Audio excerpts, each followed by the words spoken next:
সোপানো তলে কত প্রাণ হলো বলিদান।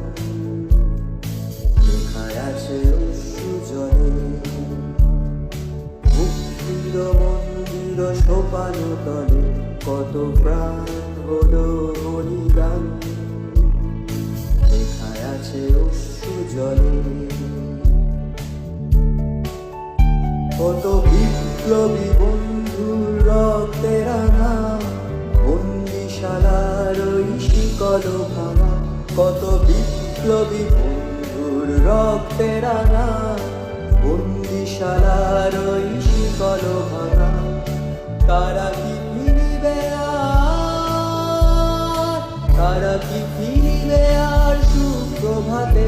যত তরুণ অরুণ গেছে রাস্তা চলে মুক্তির মন্দির সোপানো তলে কত প্রাণ হলো বলিদান। লেখায় আছে অশ্রু জলে।